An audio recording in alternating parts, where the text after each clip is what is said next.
Model என்று சொல்லும் தமிழ் அரசு நடவடிக்கை நிரந்தர செய் டாஸ்மாக் ஊழியர்களை டாஸ்மாக் விற்பனையாளர்களை பணி நிரந்தர செய்திட வழங்கிட அரசு ஊழியருக்கு நிகரான திரும்ப பெற 22 ஆண்டுகளாக வேலை செய்யும் தொழிலாளர்களை பணி நிரந்தர செய்திட திராவிட மாடல் என்னாச்சு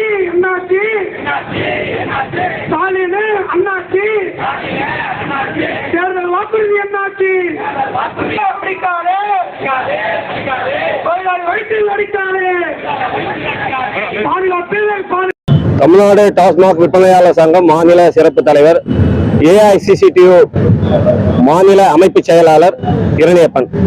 இன்றைய தினம் சென்னை மாவட்ட ஆட்சியர் அலுவலகம் அருகிலே டாஸ்மாக் தொழிலாளருடைய கோரிக்கைகளை முன்வைத்து இங்கே ஆர்ப்பாட்டம் நடத்தி கொண்டிருக்கின்றோம். தமிழ்நாடு டாஸ்மாக் தொழிலாளர்கள் கடந்த 23 ஆண்டுகளுக்கு மேலாக பணிபுரிந்து கொண்டிருக்கிறார்கள். இவர்களுக்கு பணி நிரந்தரம் இல்லை. அரசு ஊழியருக்கான இணையான ஊதியம் வழங்க கோரி தொடர்ந்து நாங்கள் கோரி வருகின்றோம்.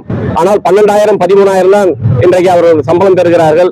அதே போல் காலி பாட்டல் திரும்ப பெறும் திட்டத்தில் விற்பனையாளர்களை ஈடுபடுத்தக்கூடாது என்கின்ற கோரிக்கை நாங்கள் வைத்துக் கொண்டிருக்கிறோம். ஆனால் அரசு விற்பனையாளர் மீது பணிச்சுமையை திணித்து வருகின்றது. இந்த மாதிரியான சூழ்நிலையில அரசுடைய கவனத்தை ஈர்ப்பதற்காக, தமிழக முதல்வருடைய கவனத்தை ஈர்ப்பதற்காக இந்த ஆர்ப்பாட்டத்தை இங்கே நடத்தி கொண்டிருக்கின்றோம். தமிழக முதல்வர் ஆட்சிக்கு வருவதற்கு முன்பாக திமுகவுடைய தேர்தல் வாக்குறுதியிலே அரசு துறையிலே 10 ஆண்டுகள் பணிபுரிந்தவர்களை பணி நிரந்தரம் செய்வோம் என்று வாக்குறுதி கொடுத்தார். ஆனால் இப்போது ஆட்சி முடியும் தருவாயில் இருந்து கொண்டும் இதுவரையிலும் இந்த தொழிலாளர்களுடைய பணி நிரந்தர கோரிக்கையை பரிசீலனை கூட தமிழக முதல்வர் எடுத்துக்கொள்ளவில்லை.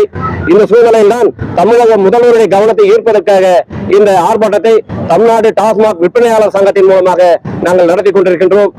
வருகின்ற 15ஆம் தேதி சிஐடி தலைமையில அனைத்து தொழிற்சங்களுக்கான கூட்டம் இருக்கிறது. அதிலே முடிவெடுத்து தமிழக அரசுக்கு கவனத்தை ஈர்ப்பதற்கு, தமிழக தேர்தல் வாக்குறுதியை நிறைவேற்றுங்கள் என்று வலியுறுத்தி மிகப்பெரிய ஆர்ப்பாட்டத்தை தமிழகத்திலே நடத்துவதற்காக நாங்கள் திட்டமிட்டிருக்கின்றோம். அந்த போராட்டத்திலே ஏஐசிடி தொழிற்சங்கமும் பங்கேற்று இருக்கிறது என்பதை தெரிவித்துக் கொள்கிறேன்.